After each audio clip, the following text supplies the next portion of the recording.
Hey, this will be short because I just want to eat and go to bed. I'm very tired. I got 3 hours of sleep last night. Was in the emergency room. Um, a week ago, I prayed a prayer to God after a marriage opportunity. I really failed to where I told the Lord, if my heart can't take anymore. So, um, you know, if it's not this particular woman. You know what I mean? I'm not really interested. But your will be done. You know, I'm not interested in a relationship. I am not interested in a relationship. I'm not interested in marriage. I just want to serve Jesus, unless it's this particular woman, But then again, I'm not going to be. Well, you know what? The Bible gives us a choice. Some people made themselves eunuchs, it says, so somebody can choose to be alone. But I really, really love this girl, but I really messed up. And dealing with a lot of deep healing. I need getting counseling. This is day one of total sobriety. And a week ago, I prayed to God. I said, just don't let me die, but whatever you have to do to keep me on the right path, do it. Just don't kill me, please. Let me live through it. And God is merciful and loving. So yesterday, I heard him tell me, just randomly out of the blue, I wasn't saying anything, but I heard, I hear you, son.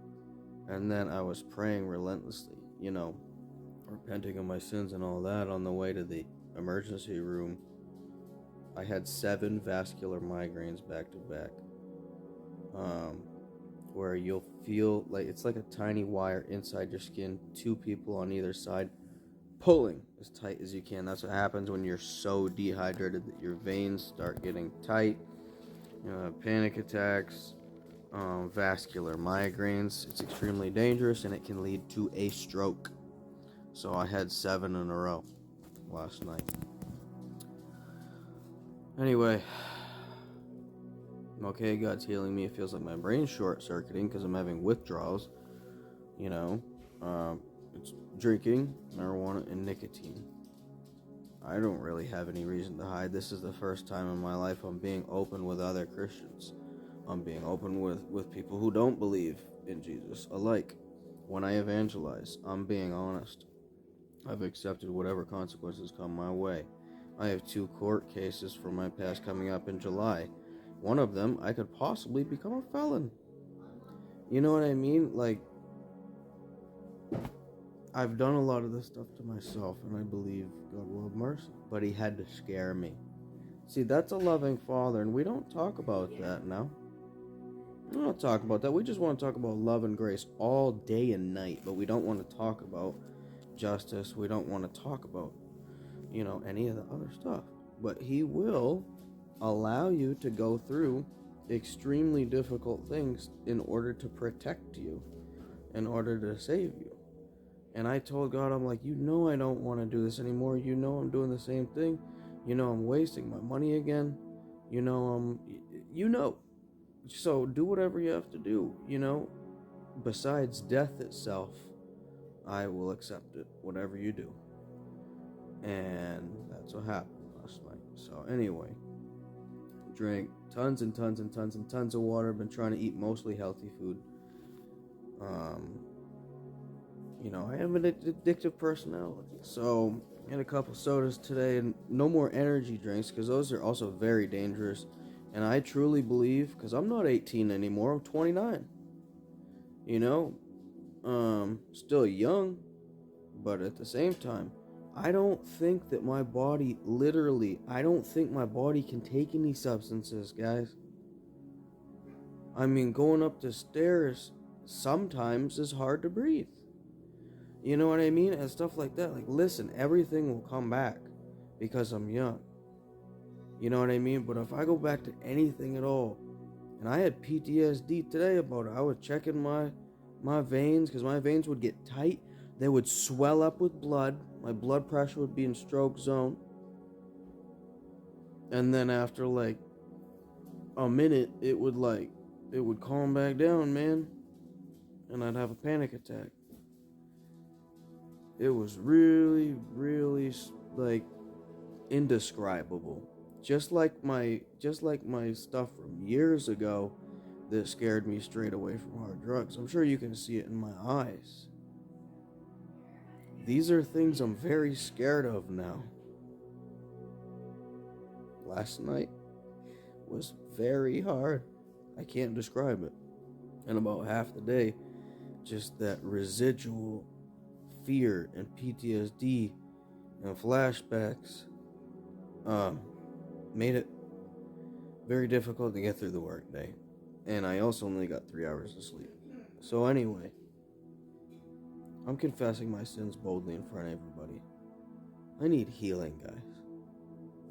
I need counseling.